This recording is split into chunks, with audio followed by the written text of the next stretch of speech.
अहम नहीं करना चाहिए। बोले महाराज हमको यह बात समझ में नहीं आई, अपने अहंकार की बात कही। बोले महाराज एक बार की बात है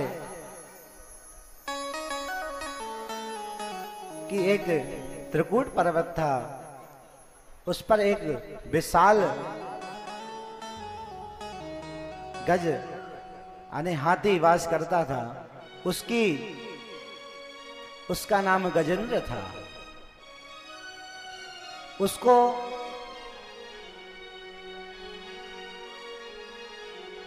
वह जंगल में जब जाता था तो सभी उसको प्रणाम करते थे।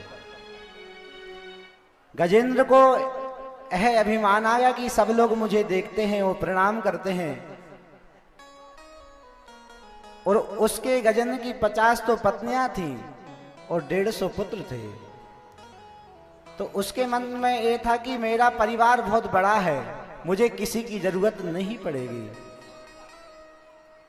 और आज भी लोग बात बात में बोलते हैं भाई साहब हमें आपकी जरूरत नहीं पड़ेगी, मगर ऐसा नहीं है। तो गजेंद्र को मोह हो गया। कहते हैं जब व्यक्ति को अभिमान हो जाता है, मोह हो जाता है। ऊंट कितना ही सोचे कि मैं तो एक इतना लंबा हूं, मगर एक दिन उसको झुकना ही पड़ता है। ऐसे ही उस गजेंद्र के साथ हुआ। एक दिन की बात है, वह गजेंद्र एक विशाल सरोवर में गया, वहां स्नान करने लगा। जब वह गजेंद्र को किसी बात का डर नहीं था, क्योंकि डर क्यों नहीं था, क्योंकि उसके 50 तो पत्नियां थी और 99 150 पुत्र थे। हमें किसी की जरूरत नहीं है। जब हमारा परिवार जब बड़ा हो जाता है तो हमको ऐसा लगता है कि हमें अब किसी की जरूरत नहीं पड़ेगी। तो उसके मन में भी यही था कि हमें किसी की जरूरत नहीं है। बड़ा अभिमान के साथ में सरोवर में स्नान कर रहा है।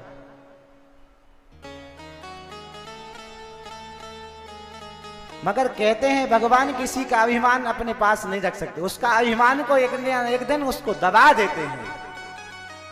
ऐसे ही उस गजेंद्र के साथ हुआ।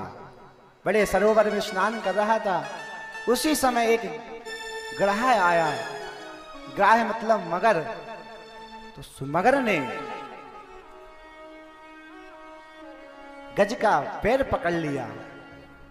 जब पैर पकड़ा तो वह गजेंद्र गज तड़फड़ाने लगा और अपने बच्चों को आवाज लगाने लगा। पहले तो उसने जितनी उसमें शक्ति थी उसने पूरा प्रयास किया। ऐसे कई दिनों तक वो प्रयास करता रहा, मगर ग्राह के मुख से वह गजेंद्र अपने आप को नहीं छुड़ा पाया। उसके मन में यही अहंकार था कि मेरे पुत्र मेरी पत्नियां मुझे बचा लेंगी।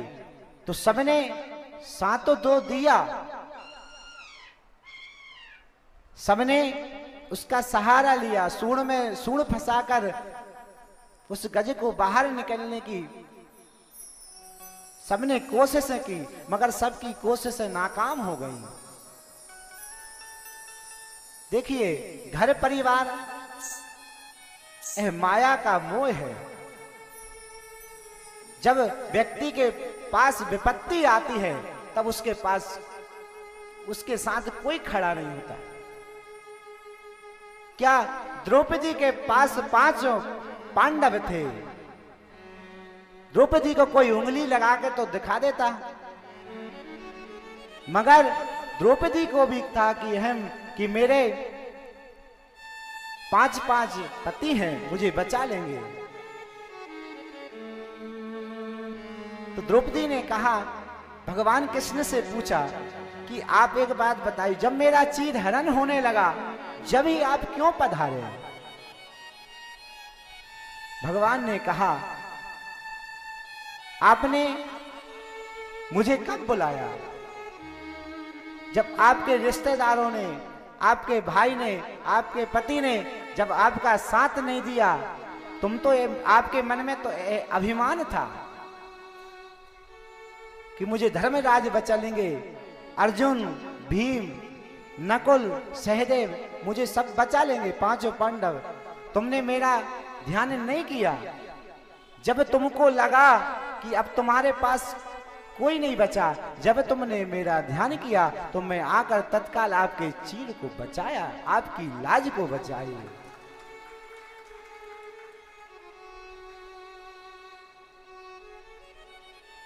अब इधर गजेंद्र की पत्नी भी कुछ दिन तक साथ में रही, मगर वो भी कितने दिन तक साथ देती, वो भी वहां से हार मानकर चली गई। इधर गजेंद्र तड़प रहा है और तड़पते ही जैसे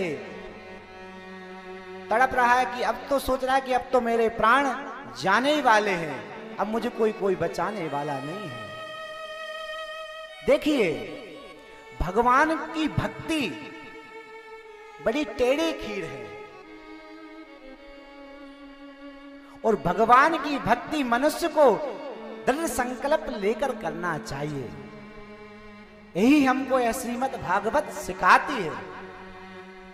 भागवत में हमको भक्तों की निष्ठा, जैसे आपने सुना मोरध्वज की निष्ठा, भक्ति की निष्ठा कितनी थी। हमारे कहीं पुत्र को खील भी लग जाए, एक कांटा भी लग जाए तो हम तड़फड़ा उठते हैं और सोचते हैं कि ये क्या हो गया। मगर भगवान में इतनी निष्ठा होना चाहिए कि कितनी भी बड़ी विपत्ति आ जाए, आपको भगवान को नहीं छोड़ने देना चाहिए। आज लोगों के पास विपत्ति कहीं आ जाती है तो कहते हैं आज के बाद भगवान पूजना बंद, क्योंकि इतनी कर्मनिष्ठ भक्ति बची नहीं है।